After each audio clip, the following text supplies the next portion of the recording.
তৃণমূল সরকারের আমলে তাজপুরে গভীর সমুদ্র বন্দরের স্বপ্ন সমুদ্রের গভীরে তলিয়ে গেছে। বিজেপি সরকার ক্ষমতায় আসতেই প্রকল্প নিয়ে নতুন আশার আলো। মুখ্যমন্ত্রী শুভেন্দু অধিকারী জানিয়েছেন, তাজপুর থেকে 10 কিলোমিটার দূরে দাদন পাত্র বারকে কেন্দ্র করে নতুন পরিকল্পনা করেছে রাজ্য সরকার।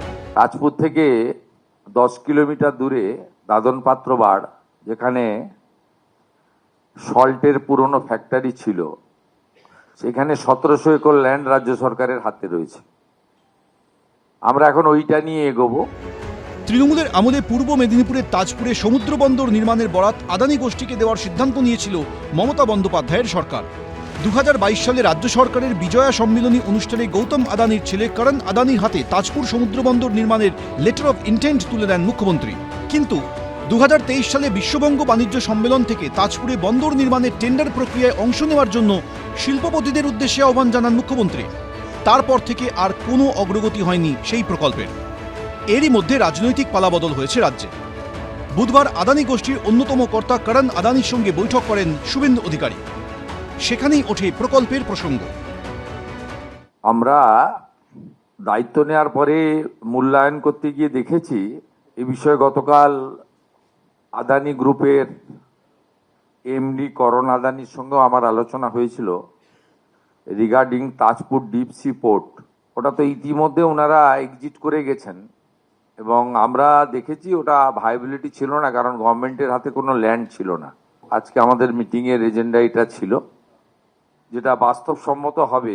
1700 একর জমি হাতে নিয়ে আমরা এগোবো, পরে জমি সংগ্রহ করা যাবে।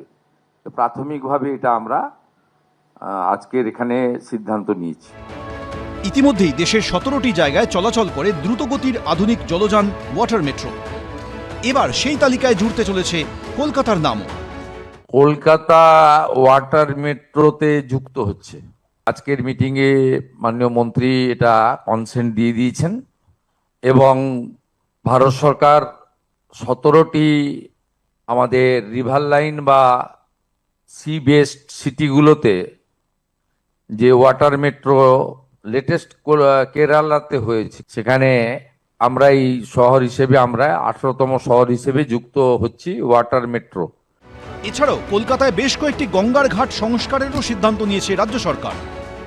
বাগবাজার ঘাট, আহিরিতলা ঘাট, শোভাবাজার ঘাট, মল্লিক ঘাট, বাবুঘাট, রামকৃষ্ণপুর ঘাট, এই ঘাটগুলির মধ্যে 2টি বিউটিফিকেশন কমপ্লিট হয়ে গেছে, মানে কমপ্লিট হওয়ার পথে। বাকি 4টাও টেক আপ করতে বলা হয়েছে এবং দুর্গাপুজো পর্যন্ত টার্গেট দেওয়া হয়েছে।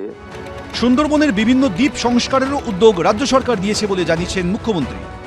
সুমন ঘড়াই, এবিপি আনন্দ। এবিপি আনন্দ, এগিয়ে থাকে, এগিয়ে রাখে।